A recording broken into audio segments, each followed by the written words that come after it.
अस्सलाम वालेकुम, मैं हूं डॉक्टर फ़ातिमा। लास्ट वीडियोस में हमने सीक्वेंस में डिस्कस किया था फीमेल पेल्विक एनाटमी को, उसके बाद हमने गायनाकोलॉजिकल अल्ट्रासाउंड को देखा था और उसके बाद हम पैथोलॉजीज़ की तरफ आए थे। आज की वीडियो में हम बात करेंगे एंडोमेट्रियोसिस पे।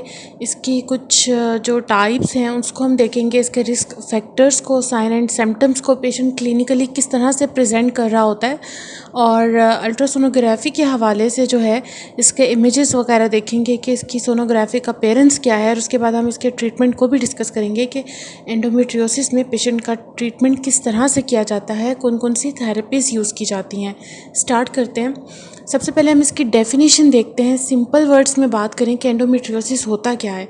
एंडोमेट्रियोसिस जैसे कि नाम से पता लग रहा है कि ये एंडोमेट्रियम से रिलेटेड है, तो इसकी डेफिनेशन को देखें तो ये एबनॉर्मल ग्रोथ होती है एंडोमेट्रियल टिश्यू की यूट्राइन कैविटी के आउटसाइड। ठीक है, यूट्राइन कैविटी में तो हमें एंडोमेट्रियम नॉर्मली मिलती है, लेकिन अगर यूट्रस से बाहर कहीं पे एंडोमेट्रियल टिश्यू की ग्रोथ हो रही है तो उसको हम एंडोमेट्रियोसिस कहते हैं। वो ग्रोथ जो है वो कहीं पे भी हो सकती है। इसकी साइट्स को भी हम देखेंगे। डेफिनेशन इसकी ये है, it is clinically defined as the presence of functional endometrial glands and stroma outside the uterine cavity. ठीक है, यूट्रस से बाहर जो एंडोमेट्रियल टिश्यू ग्रो करेगा उसको हम एंडोमेट्रियोसिस कहते हैं। और एंडोमेट्रियोसिस जो है ये एस्ट्रोजन डिपेंडेंट कंडीशन है। जैसा कि हमें पता है ओवरीज जो हैं वो एस्ट्रोजन हार्मोन को प्रोड्यूस करती हैं। अगर ये इसका क्या काम क्या होता है कि एस्ट्रोजन जो है वो ओवरीज प्रोड्यूस कर रही हैं, तो ये यूट्रस में जो एंडोमेट्रियम होती है उसकी प्रोलिफरेशन में हेल्प करता है। अगर ये एक्सेसिवली प्रोड्यूस होने लग जाए तो वो जो यूट्रस में नॉर्मली प्रोलिफरेशन हो रही है वो तो होगी, उसके साथ साथ जो है यूट्रस से बाहर भी, जैसा कि ओवरीज में या कहीं और पोस्टीरियर इंटीरियर कल्डी सैक में जो है वो एंडोमेट्रियम की ग्रोथ स्टार्ट हो जाएगी। इसलिए इसको हम एस्ट्रोजन डिपेंडेंट कंडीशन कहते हैं। और मेनली जो है ये एक फ़ीमेल के जो एक्टिव रिप्रोडक्टिव ईयर्स होते हैं उसमें जो है ये डिज़ीज़ होती है। इसके रिस्क फैक्टर्स की बात की जाए तो या तो ये फैमिली हिस्ट्री जिन पेशेंट्स में होती है, उनकी फैमिली में ऑलरेडी किसी लेडी को जो है ये इशू हो चुका होता है, तो वहाँ पे काफ़ी ज़्यादा चांसेस होते हैं एंडोमेट्रियोसिस के। इसके अलावा जो शॉर्ट मेंस्ट्रुअल साइकिल होता है ये भी एक रिस्क फैक्टर है एंडोमेट्रियोसिस का। इंक्रीजिंग एज, अल्कोहल यूज़ और लो बॉडी वेट, ये सारे वो रिस्क फैक्टर हैं जो एंडोमेट्रियोसिस के रिस्क को जो है वो इंक्रीज़ करते हैं। कॉमन साइट्स की बात की जाए कि एंडोमेट्रियल इम्प्लांट्स जो हैं जहाँ पे एंडोमेट्रियम की ग्रोथ हो सकती है नॉर्मली, कॉमन साइट्स कौन सी हैं? सबसे कॉमन साइट जो है वो ओवरीज हैं। उसके बाद अगर डिक्रीजिंग ऑर्डर में बात करें तो इंटीरियर पोस्टीरियर कल्डी सैक जो है वहाँ पे एंडोमेट्रियल टिश्यू की ग्रोथ हो सकती है। पोस्टीरियर ब्रॉड लिगामेंट्स और उसके बाद यूटेरोसैक्रल लिगामेंट में भी एंडोमेट्रियल टिश्यू की ग्रोथ एबनॉर्मली हो सकती है। इस इमेज में आपको नॉर्मल एक एनाटमी जो है वो एक ओवरव्यू के तौर पे दिखाई गई है। नॉर्मली यूट्रस में एंडोमेट्रियम होती है, ठीक है। उसके बाद अगर नॉर्मल उसकी ग्रोथ होने लग जाए एस्ट्रोजन की एक्सेसिव लेवल की वजह से, तो वो ग्रोथ जो है वो ओवरीज में भी हो सकती है। क्लिनिकल सिम्टम्स की बात की जाए कि पेशेंट जो है वो किस तरह से प्रेजेंट कर रहा होता है, एक तो उसको बहुत ज़्यादा पेनफुल जो है वो डिफिकेशन होती है, यानी स्टूल पास करते हुए उसे काफ़ी ज़्यादा पेन होता है। मेंस्ट्रुअल डिस्टर्बेंस होती है, डिस्मेनोरिया होता है, पेनफुल पीरियड्स जिसे हम कहते हैं। इसके अलावा पेल्विक पेन और क्रैम्पिंग भी होती है मेंस्ट्रुअल पीरियड में, और मेंस्ट्रुअल पीरियड से पहले और उसके बाद भी, ब्लीडिंग से पहले और उसके बाद भी पेल्विक पेन हो सकती है, क्रैम्पिंग होती है। इसके अलावा जो है इंटरकोर्स के दौरान आपको काफ़ी पेन होती है। इसके अलावा बॉवल मूवमेंट्स और यूरिनेशन में काफ़ी पेन होती है, स्पेशली जो मेंस्ट्रुअल पीरियड होता है, जो ब्लीडिंग डेज होते हैं उसमें जो है काफ़ी पेन होती है, एक्सेसिव ब्लीडिंग होती है। और इसका जो मोस्ट कॉमन साइन है इनफर्टिलिटी है। मोस्टली जब पेशेंट इनफर्टिलिटी के साथ आते हैं, इनफर्टिलिटी को ट्रीट करने के लिए आते हैं, तो जब उनका अल्ट्रासाउंड वगैरह किया जाता है तो फिर एंडोमेट्रियोसिस को डायग्नोस किया जाता है। एंडोमेट्रियोसिस को हम और भी काफ़ी सारे नाम से जानते होंगे, आपने वो नाम सुने भी होंगे, जिसमें मोस्ट कॉमन जो है वो चॉकलेट सिस्ट है। ये ओवरीज में बन जाती है। इसमें बेसिकली ब्लड इकट्ठा हो जाता है जिसको हम चॉकलेट सिस्ट का नाम देते हैं। इसके अलावा एंडोमेट्रियोटिक सिस्ट भी कहते हैं, एंडोमेट्रियल सिस्ट भी कहते हैं। चॉकलेट सिस्ट की बात करें तो बेसिकली ये सूडो सिस्ट होती है ब्लड कंटेनिंग, ठीक है। ब्लड कंटेनिंग सूडो सिस्ट को हम चॉकलेट सिस्ट कहते हैं। और ये क्यों होती है? ओवेरियन जो हेमरेज हो जाता है एंडोमेट्रियोसिस में, तो वो हेमरेज का जो ब्लड होता है वो इकट्ठा होकर सिस्ट बना देता है। ओवरीज में चॉकलेट सिस्ट तो बन गई, उसके साथ साथ जो है ये सराउंडिंग स्ट्रक्चर्स को भी साथ में इंक्लूड कर लेती है, जिसमें पेरिटोनियम, फिलोपियन ट्यूब्स और बॉवल आते हैं।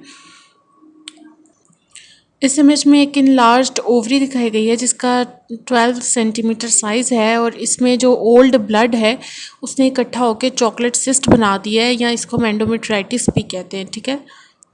एंडोमेट्रियोसिस के साथ साथ यहाँ पे एंडोमेट्राइटिस भी हो गई है, या चॉकलेट सिस्ट का नाम भी इसको दिया जाता है। अगर इसकी ग्रॉस अपीयरेंस की बात की जाए तो पाउडर बर्न्स टाइप इसकी शेप होती है, और अल्ट्रासाउंड पे हमें स्मॉल फोकाई जो हैं वो नज़र आते हैं ब्लड की वजह से। और डार्क ब्लड जो है, क्योंकि ओल्ड ब्लड होता है, तो वो एंडोमेट्रियोसिस में इकट्ठा हो जाता है as a chocolate cyst. Chocolate cyst के सोनोग्राफिक फाइंडिंग्स की बात की जाए तो अल्ट्रासाउंड पे जो है वो हम इसको फौरी डिटेक्ट कर सकते हैं एंडोमेट्रियोमास को। इसमें हमें ओवरीज की इनलार्जमेंट मिलती है। इसके अलावा इसकी अपीयरेंस जो है वो ग्राउंड ग्लास अपीयरेंस होती है। आगे हम जो है अल्ट्रासाउंड के इमेजेस को भी देखेंगे। इसके अलावा होमोजीनियस ये सिस्ट होती है focal lesions with low level echoes. इसमें हमें लो लेवल इकोस मिल रही होती हैं क्योंकि इसमें ब्लड होता है, ब्लड की वजह से लो लेवल इकोस हमें मिल रही होती हैं। टिपिकली यूनिलोक्यूलर होती है लेकिन मल्टीलोक्यूलर भी हो सकती है। इसके अलावा इसमें सेप्टेशंस भी होती हैं, मल्टीपल भी हो सकती हैं, थिक भी हो सकती हैं और थिन भी हो सकती हैं। इस इमेज में जो है ओवरी में राइट एडिनेक्सा में एक चॉकलेट सिस्ट जो है वो दिखाई गई है, होमोजीनियस है और ग्राउंड ग्लास अपीयरेंस इसकी आ रही है यहाँ पे। नेक्स्ट इमेजेस में भी जो है चॉकलेट सिस्ट एंडोमेट्रियोसिस दिखाई गई है, जहाँ पे आपको ग्राउंड ग्लास अपीयरेंस नज़र आ रही है। और नेक्स्ट इससे जो इमेज है उसमें इंटरनल इकोस भी नज़र आ रही हैं आपको, ब्लड इकट्ठा हुआ हैमरेज जो है वो नज़र आ रहा है। एंडोमेट्रियोसिस में जहाँ पे चॉकलेट सिस्ट हमें नज़र आती है वहाँ पे साथ में म्यूरल नोड्यूल्स भी हमें नज़र आते हैं, और जब कलर डॉपलर से देखा जाता है तो इनमें कोई वेस्कुलरिटी नहीं होती, और म्यूरल नोड्यूल्स जो हैं ये हाइपर इकोइक होते हैं।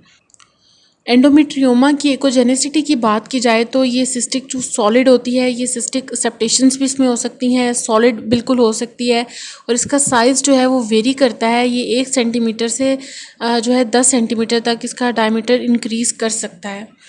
अगर ट्रीटमेंट की बात करें तो इसमें हम एस्ट्रोजन सप्रेसिंग मेडिसिन देते हैं, क्योंकि एस्ट्रोजन का लेवल जो है वो काफ़ी इंक्रीज़ कर जाता है, तो इसलिए हम उस हार्मोन को सप्रेस करने के लिए मेडिसिन देते हैं। और इसमें हार्मोनल डिफरेंट थेरेपीज़ होती हैं। हार्मोनल कंट्रासेप्टिव्स दिए जाते हैं जो कि बर्थ कंट्रोल पिल्स होती हैं, पैचेस और विजाइनल रिंग्स होते हैं जो कि उन हार्मोन्स को कंट्रोल करने में हेल्प करते हैं जो एंडोमेट्रियल टिश्यू को बिल्डअप करते हैं हर मेंस्ट्रुअल साइकिल में। इसके अलावा गोनेडोट्रोफिन रिलीजिंग हार्मोन एगोनिस्ट और एंटागोनिस्ट जो है वो दिए जाते हैं। ये क्या करते हैं कि ये ओवेरियन स्टिमुलेटिंग हार्मोन्स जो होते हैं उनकी प्रोडक्शन को ब्लॉक कर देते हैं, जिससे एस्ट्रोजन लेवल जो है वो डिक्रीज़ हो जाता है। इसके अलावा प्रोजेस्टिन थेरेपी होती है, प्रोजेस्टिन थेरेपी, जिसमें इंट्रायूट्राइन डिवाइस यूज़ की जाती है, कंट्रासेप्टिव जो इम्प्लांट्स होते हैं वो यूज़ किए जाते हैं, और इसके अलावा एरोमाटेज इनहिबिटर्स यूज़ किए जाते हैं। ये इनहिबिटर्स जो हैं ये क्या करते हैं कि ये एस्ट्रोजन जो होता है हमारे बॉडी में, एस्ट्रोजन लेवल जो होता है उसको रिड्यूस करते हैं।